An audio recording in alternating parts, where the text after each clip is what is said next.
this title is really gripping, okay? Because we did have a marriage ceremony, but I don't think it said to love, honor, and vacuum. But why are you throwing that in there? You know, when people get married, they think they're signing up for a relationship, and that's wonderful. But I'm just so afraid that 5 years down the road, you look at your life and you feel more like it's a job. And that is just not what God meant for marriage to be. And so I'm hoping and praying that through this book, we women can learn how to give ourselves a bit of a break and focus on what's really important. Yeah. A lot of women feel like a maid. They do. And you know what? God is not up there in heaven measuring the dust bunnies under your bed. He does not have a scale, you know, to test you on how good a housewife you are. What he wants to know is what impact you're having on your kids, on the neighborhood kids, on your friends, on the people you work with. That's what God cares about. In your talks with your family, your friends, and you know, you're just this popular conference speaker, is it a fair assumption to say that generally there are a lot of women out there that are frustrated, fatigued, stressed out to the max? Absolutely. And you know, I would even add another word to that, which is guilty. We women go through life feeling guilty. We feel guilty if there's laundry waiting to be folded. Do you have laundry waiting to be folded right now? I do, actually, in the dryer. I think I do too. You know, we feel guilty if we don't have enough time to spend with our kids because we're running around cleaning the house. And we're always feeling guilty. And I've heard that line a few times when Kathy says, you play with the children all the time. I don't have time to play with the children. And that has been the case from time to time. Yeah. Counsel us on that one. Let's figure out what's really important, and let's make that our #1 priority.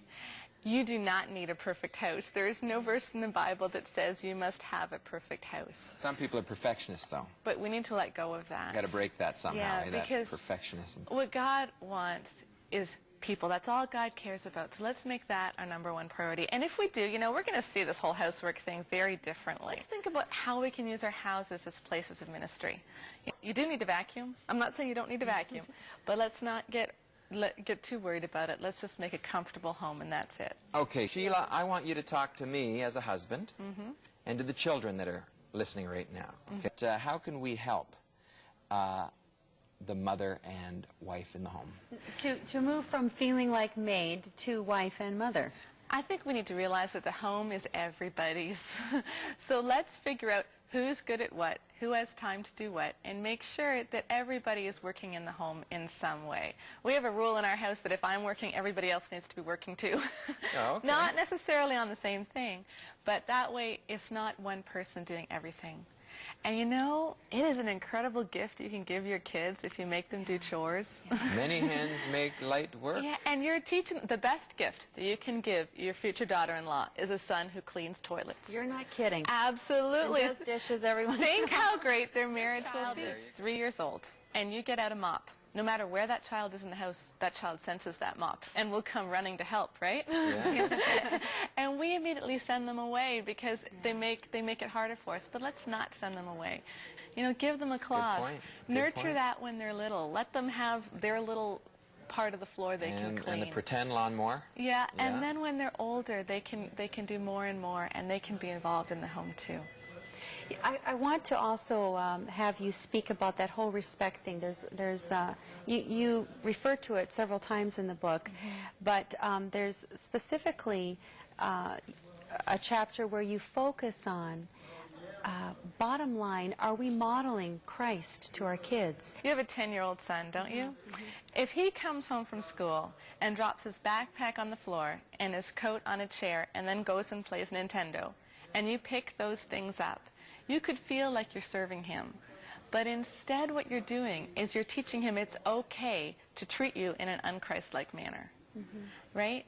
And that's not what servanthood is. I think servanthood always points people to God.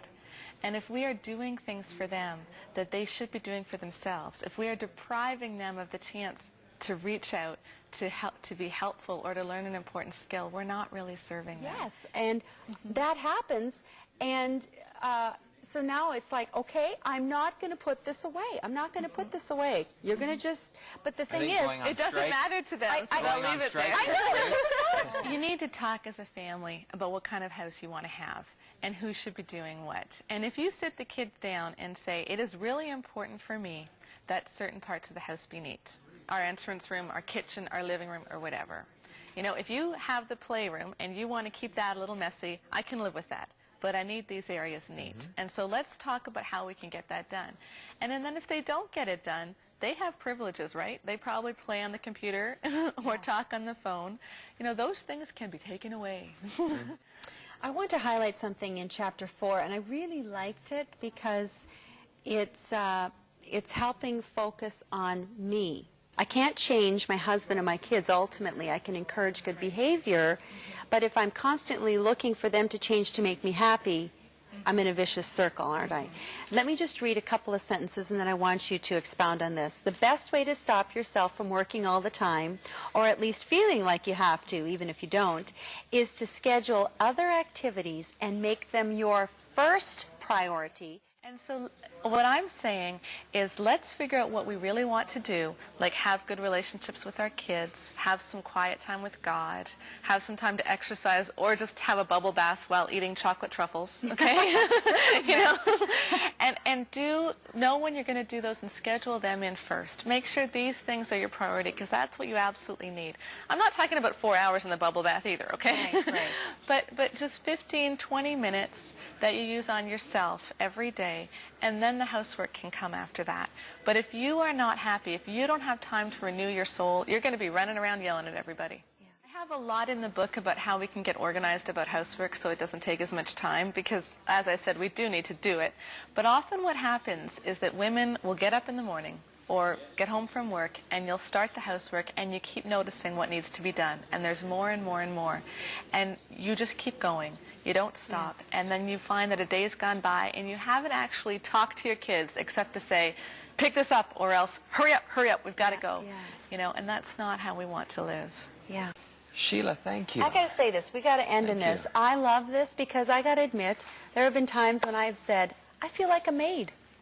Not a wife or a mother, a bride. I feel like you're maid.